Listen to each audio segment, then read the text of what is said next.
We got to talk about Detroit Pistons rookies who were in action this weekend. Ron Holland, Bobby Klitman. And Bobby Klitman, listen, when we first drafted him, I totally understand that it was a second-round pick. We did it live on the show. We really liked the pick. And it felt gross. It felt nasty because, like, it's a second-round pick. In a weak draft. It's Australia in a weak draft. And, you know, he's from Australia. He kind of looked like what we got. And matter of fact, a little bit better passing than I expected too. And that's a key attribute of a big man in today's NBA at the very least. One that can pass for you. And obviously, he got the strap. Yeah. Can I just gush over this real quick? Can I overreact? I'm gonna play some highlights, and I want you guys to overreact with me and indulge in this because what I saw was phenomenal in this game. So here's shout out Jack Kelly who put together this compilation of highlights for Bobby in his first summer league game. So as you see here, just good unselfish playmaking, nice simple pass, simple read. But that's what blew me away was his feel for the game. Like watch some of these clips here. He has such a great feel for the game. He plays with the freedom. Cut to basket there for a nice little layup. And with his athleticism, he can finish well. He didn't finish that well in Europe, but he's been playing here. Here he pulls into a smooth dribble three, just easy money. The shot looked good, but and boom goes the dynamite. Again, it was the playmaking that really stood out to me. Yeah. If you play with that level of confidence, if that level of creativity that he played with, there's going to be a pass coming up here. I believe it's this very next play, and he just right there, great connecting pass. Like he showed me a lot of Nick Batum comps, which is funny because I watched an interview after this and he actually said that was somebody that he really compared himself to. Yeah. So Tobias was in there too.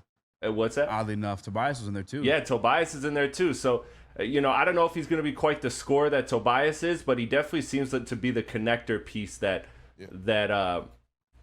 Nick Batum is. But overall, man, this guy is phenomenal. I mean, he had a one-handed pass where he just whipped it, just absolutely whipped it. Like nobody comes into their summer league debut game as a second-round draft pick and plays with that level of confidence and decision making. So the playmaking really stood out, even though the numbers weren't good for him. But to come into this situation, he just showed a great feel for the game, and that's going to be a difference between him being just somebody that fights and scratches his way into the rotation and being a key rotational piece on a very good team. What grade are you giving it?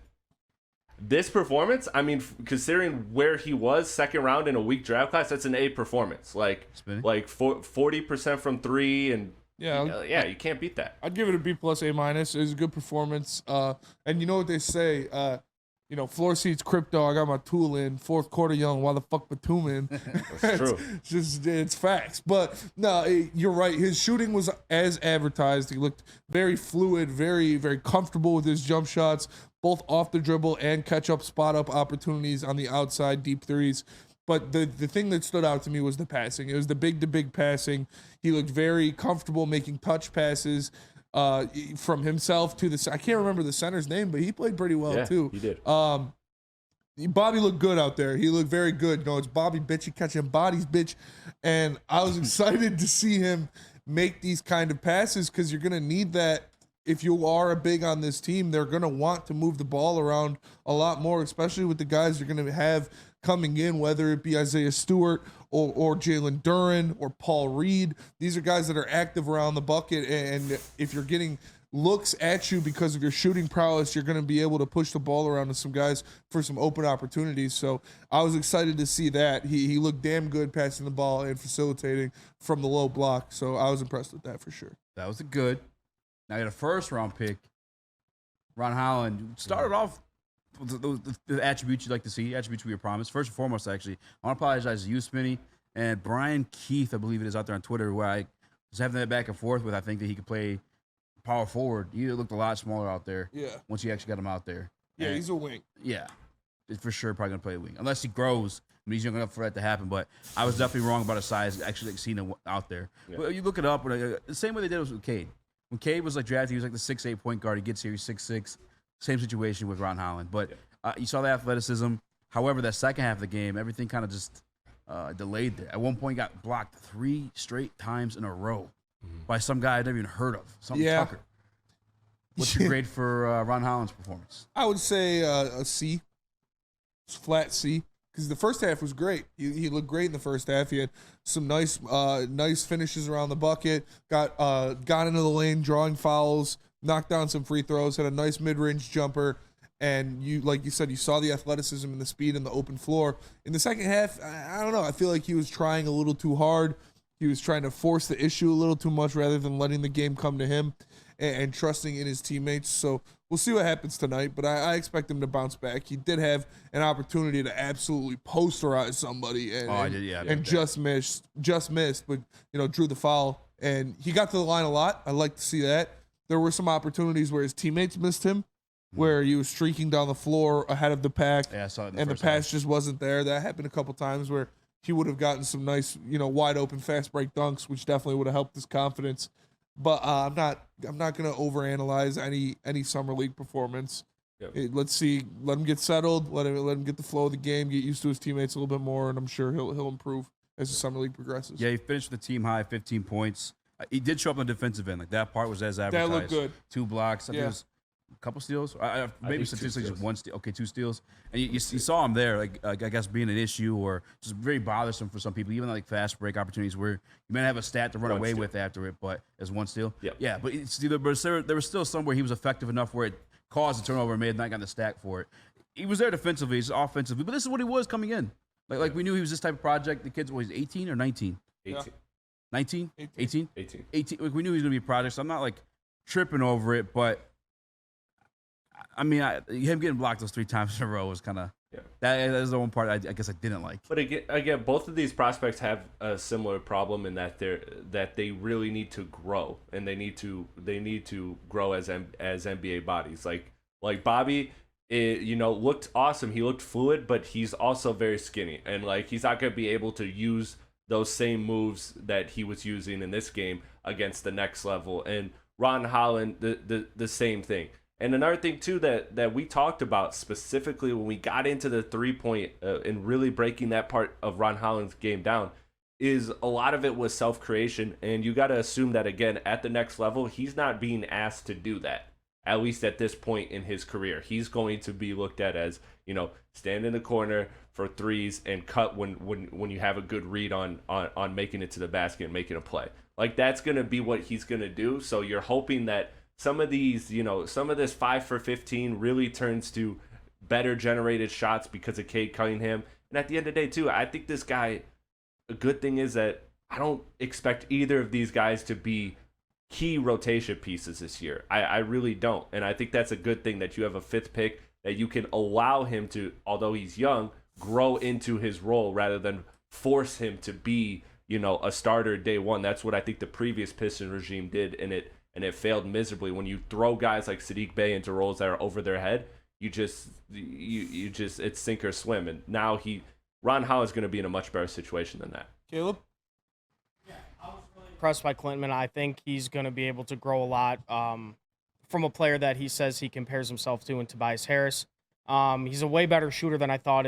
I honestly didn't know much about him when we I actually didn't know anything about him when we drafted him. But he looks long. He's able to shoot. And like Spenny said, I think his playmaking was better than expected. When it comes to Ron Holland, I mean, I'm not going to overreact about this performance. I mean, it's summer league. It's his first start.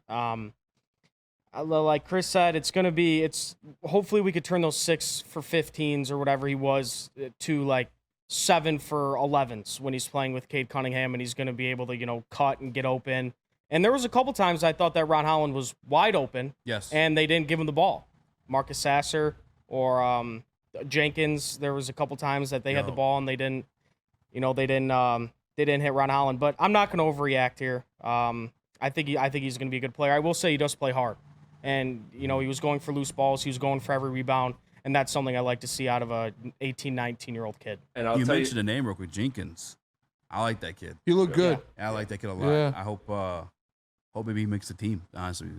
And I'll say this really quickly. If you come out of this draft with projecting years down the line, a starting caliber wing and a rotational wing, that is a home run draft.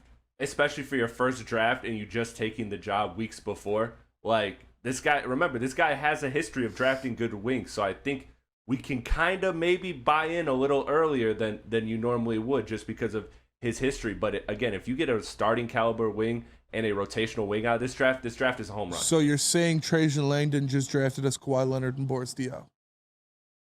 I mean, nobody's Boris Diaw. Come on. Actually, Boris Diaw had it. Boris Diaw was a so problem, nice, bro. I love Boris Diaw. Boris Diaw was dope. Yeah. But yeah, I agree with you, Chris. If both of these guys end up being good players for the Pistons for a while, yeah, and it's a good start. Like I said, I'm not gonna take too much or too little from any singular summer league game, but you liked what you saw out of a lot of them, Nick. And for the other people taking a lot about somebody's named Matas' summer league game, he went 4 for 15 in his first game, so he shot like shit as well. So let's just let's hit the brakes on everything here.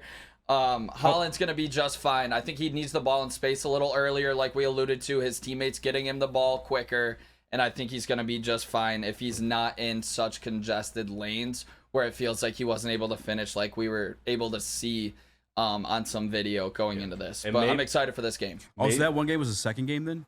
The 28-point game, whatever? Yeah. You had like a couple threes. I was going to post a picture of Henry Ellenson under all the quotes about that.